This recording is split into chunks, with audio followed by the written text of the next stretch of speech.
This is the Module 6 video.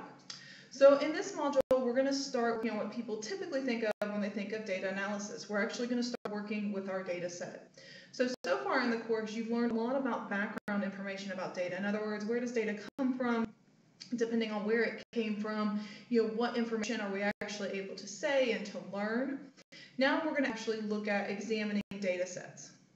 So the data that you're going to work with is going to come from the BRFSS, and in particular, we're going to use the year 2018 data.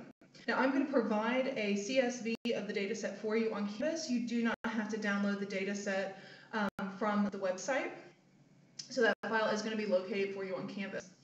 Now, when you start working with data, the very first thing that you want to do is examine the data that you have at hand. And how we generally start doing that is by plotting or looking at visual representations of the data. We're going to split this into two different types. We're going to look at categorical, and then we're going to look at quantitative data.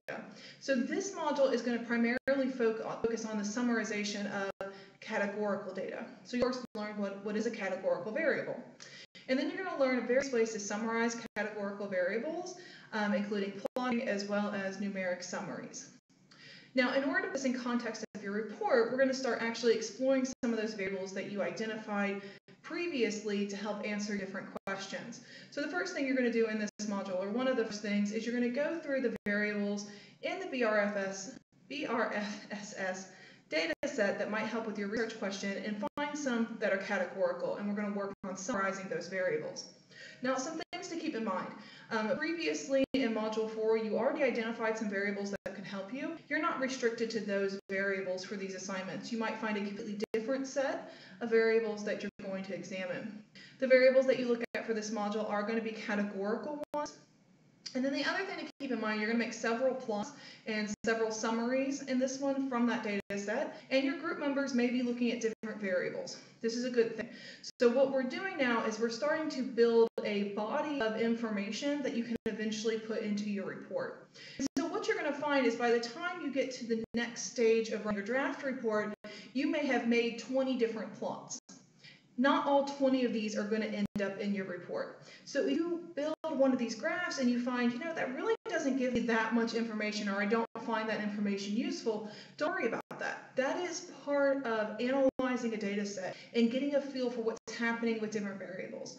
All the time when I'm actually looking at a data set, I will make lots of plots, but only a small portion of them end up in my final report. That's part of the data exploration. So be prepared for that. You might make plots that after you make it, you say, that really doesn't tell me that much extra information. The other key thing that I want you to keep in mind is, yes, you have to go through the mechanics of making these plots and you have to make good plots, but really the reason that we do this is to help us understand what's happening in our data set. So not only is making the plot important, but being able to read the plot and figure out what information that plot is telling you about your data set. Because one of the things that I'll talk about in the notes is looking at raw data and getting an idea of what is happening is almost impossible. We really need these visual numeric summaries to help us figure out what is happening. So you're going to be learning to make those summaries, again, for categorical variables. When you get to the third part of this week's work, you'll see that I have given you either R or SAS code. This code does most of the things that you probably want to do. If you have any trouble with the code, send me an email. Posted the discussion board is even better. And actually put your code there so I can see what's wrong. It might be, for example, if you're using R, R is case sensitive. So maybe you've got something capitalized that should be lowercase. Also, what you'll see is in the modules, I have an additional module I've added that's called Help with SAS or R. So what I'm going to do in that module is, as you all ask me questions, let's say there's something that you want to know how to do in R that deals with categorical variables that I didn't cover in the notes.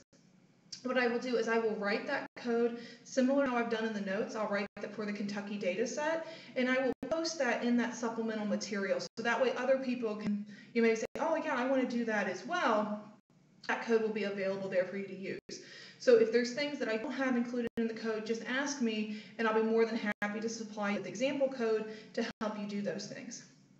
Another thing to keep in mind is eventually you're going to be able to want to put these plots into your reports.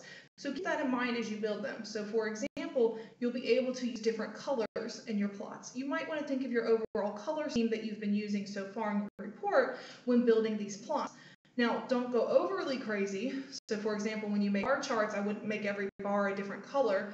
We typically don't do that unless those colors have intrinsic meaning, but I might want to include that color scheme in the plot itself to make it visually appealing. So don't go overboard with the colors, but you may want to incorporate them minimally just so they'll look nice when they do eventually make it into your reports.